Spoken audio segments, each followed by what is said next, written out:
বন্ধুরা, এই মাত্র পাওয়া সবচাইতে বড় খবর, চলুন ভিডিও স্ক্রিন থেকে দেখে আসি। এই সরকারের জনগণের বাইরে যাওয়ার সুযোগ নাই।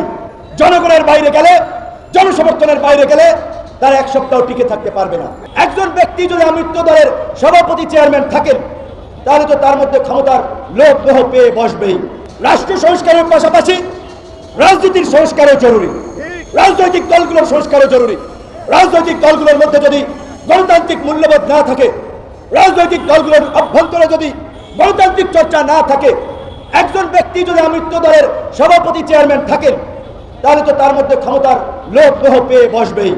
কাজেই রাজনৈতিক দলগুলোর মধ্যে গণতান্ত্রিক মূল্যবোধের চর্চাকে প্রসারিত করতে হবে। রাজনৈতিক দলগুলো রাজনীতিরও সংস্কার প্রয়োজন আছে। এই সরকারকে দিয়ে যদি আমরা এই সংস্কারগুলো না করতে পারি, দ্রুত সময় নির্বাচন হলেই রাজনৈতিক দলগুলো এসে করবে না। রাজনৈতিক দলগুলোর চরিত্র আপনারা দেখেছেন, বুঝেছেন, জেনেছেন। কাজেই এই সরকারের প্রতি আমাদের ক্ষোভ আছে, রাগ আছে।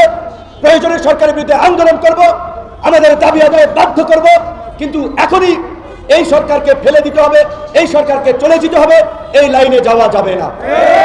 ধৈর্য ধরেন। এই সরকারের জনগণের বাইরে যাওয়ার সুযোগ নাই। জনগণের বাইরে গেলে, জনসমর্থনের বাইরে গেলে তারা এক সপ্তাহ টিকে থাকতে পারবে না।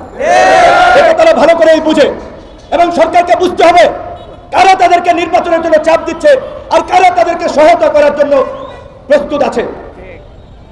সেটা বুঝে তাদেরকে পদক্ষেপ নিতে হবে। পরিষ্কারভাবেই বলছি যে রাষ্ট্র সংস্কার ছাড়া শুধু একটা নির্বাচন হলে এই শহীদদের আত্মত্যাগ বৃথা যাবে। এই শহীদদের যে আকাঙ্ক্ষার বাংলাদেশ, সেই বাংলাদেশ আমরা পাবো না। নির্বাচনের রোডম্যাপ এবং প্রস্তুতি চলবে, রাষ্ট্র সংস্কারও চলবে। সরকারকে তার কাজে কর্মে স্বচ্ছতা, জবাবদিহিতা থাকতে হবে। জনগণের সামনে জবাবদিহিতা করতে হবে। সরকারের উপদেষ্টাদের রাজনৈতিক নেতাদের মতো বক্তব্য দেওয়া উচিত না। আপনাদেরকে মনে রাখতে হবে, আপনারা সমস্ত রাজনৈতিক দলের প্রতিনিধি এখানে, আপনারা কোনো দলের প্রতিনিধি না। কাজে এমন বক্তব্য দিবেন না যেটাতে কোনো গোষ্ঠী ক্ষুব্ধ হয়, রাজনৈতিক দলের বিপক্ষ যায়। আমরা আপনাদেরকে সহযোগিতা করতে চাই। যুব অধিকার পরিষদ আজকে এই ভারতীয় আগ্রাসন এবং আধিপত্যবাদের বিরুদ্ধে এই যুব সমাবেশের মাধ্যমেও তারা আপনাদের প্রতি সমর্থন ব্যক্ত করেছে। ছাত্ররা জাতীয় ঐক্যের মাধ্যমে, জাতীয় ছাত্র সমিতির সপ্তাহ ঘোষণার মাধ্যমে সরকারের পাশে দাঁড়িয়েছে। রাজনৈতিক দল জাতীয় সংলাপে ছিল একটা ইস্যুতে, একটা ভারতীয় অপপ্রচার এবং প্রপাগান্ডা, অন্য কোনো ইস্যুতে নয়। কাজেই এই একটা ডায়লগ নিয়ে তুষ্ট থাকলে চলবে না।